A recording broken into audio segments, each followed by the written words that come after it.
Monstercross or Aero bike for Belgium's cobbles. My coworker Josh Evans and I are here in Belgium testing two very different bikes on some flat roads, farm roads, and the cobbled courses of both Tour Flanders and Paris-Roubaix. Now we're testing some theories to see what bike is not only the fastest, but hopefully the most comfortable. So the two bikes we have are the Scott Foil, which, as you probably know, was the bike that won Paris-Roubaix last year. And it was notable in that it was the first aero bike ever to do so. When aero bikes first came out, they were touted for their wind cheating capabilities, but were not exactly lauded for their comfort.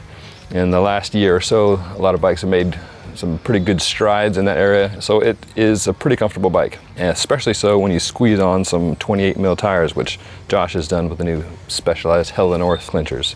I would argue that 28 is not enough, at least for this old man. So I've gone with the most absurdly large tire I can squeeze into a bike, which is a 650B 47mm WTB Horizon. I've been running those at about 40 PSI compared to maybe 75 or so PSI for the 28mm on the foil. These behemoths of tires are mounted on the Mason Boca, which is an interesting frame out of a small builder in the UK that can handle both 700C wheel set or a 650B wheel set with monster tires. It can come as a 2x, or the build that they have kindly loaned me for the week is a 1x. In my mind, the big benefit of 1x is the clutch derailleur, which keeps the chain taut. A great thing, not just for chain retention, but just for noise when you're rattling around on rough roads. So that's something that I'm looking forward to riding. Now the test will be largely subjective to see how we feel at the end of long days on rough cobbled roads, but there's also an objective component to it. I've got Garmin Vector power meters on both bikes, and we'll do multiple runs on the same stretch at the same power, average those results and see what the time splits are. Switch bikes, do it again, see if we can tease out any differences there in terms of power efficiency, in addition to how our spines and hands feel at the end of these runs. But ultimately, we're just trying to answer the question of, if we were to do it all again, would we bring the same bikes? Would we bring different bikes? I rode the first Paris-Roubaix Sportif and concluded I never ever needed to do that again. Here I am, and I've done it a couple other times, and each time I come back, I just want a bigger and bigger and bigger tire. Granted, most of us don't ride cobblestones on a regular basis, but a lot of us are increasingly turning to back lanes, rough roads, dirt roads as a fun and relatively safer place to ride road bikes. So what we're all looking for is a bike that can go fast and be comfortable.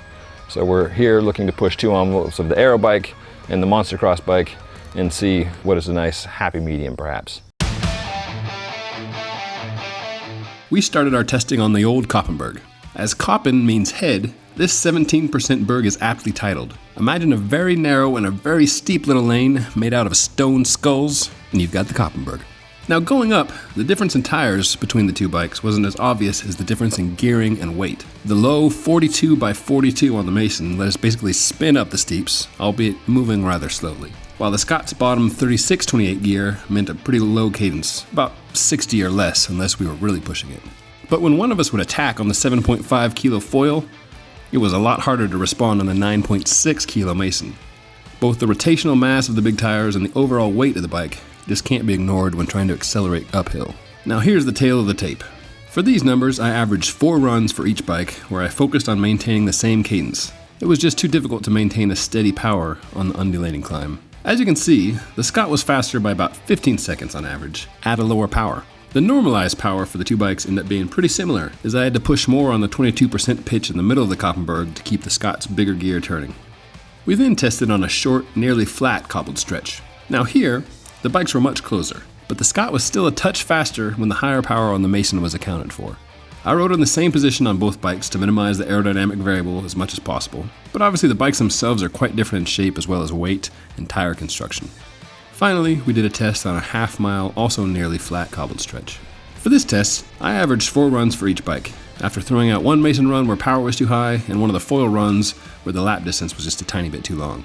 In any event, the Scott edged ahead again.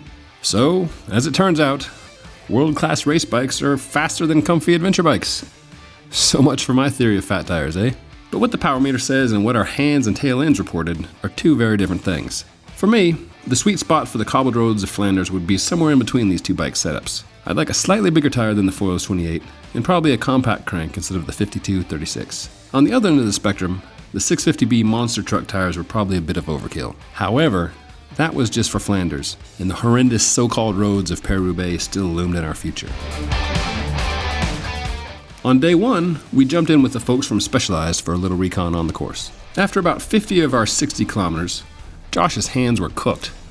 The integrated bar stem on the foil is quite stiff and great for sprinting on pavement, but was proving brutal on the cobblestones, especially as the rear Aero edge provided a pretty sharp pressure point right on the palms. "There's no way I'm coming back on this thing," he said. So, Josh borrowed a Specialized Roubaix for the 145-kilometer Paris-Roubaix challenge. The Roubaix cobbles and the Belgian cobbles are two completely different things, like punk music and classical music. And while the foil is as comfortable as aero bikes go, it's still an aero bike made for racing on paved roads, not the barbaric monstrosities that are the Roubaix sectors. But the Mason Boca? This big baby was born to sail the Nar. With its plump 47mm tires set at just under 40 psi, I was happy as a clam. Now make no mistake, the cobbles still rattled me and I sought the refuge of the dirt gutters and the grass like everyone else. But the difference between the foil and the Mason, and even the Roubaix and the Mason, was like stormy night and sunny day. Besides the tires, the SRAM clutch derailleur did its thing well. My bike was quiet over the stones, as the chain held taut. The 145k Roubaix challenge runs in two loops, beginning and ending at the Roubaix Velodrome. The first 50k are on pavement, where the WTB tires didn't exactly shine, but they didn't sink me either. I'd guess they probably cost an extra 20 watts or so when I took my turns on the front. But once we hit the Arenberg, I was all grins. Not only were the rough-strewn cobbles less rattling, they were just less stressful in general. I felt comfortable quickly changing lines, to dodge my fellow Fondo Freddies, or even take a hand off the bars to turn around and look behind me. More than a few folks looked down at my tires and jokingly accused me of cheating. As an amateur rider doing amateur things, of course I wasn't actually breaking any rules, except those of roadie fashion. But to answer our original question, if we were to return, what bikes would we bring? If we were just doing Flanders, I'd probably lean more towards a traditional road bike, but with disc brakes and tires in the 28 to 32 mil range. But if we venture back to the beast that is Roubaix, I am all about these 650B plus road tires and a quiet clutch derailleur.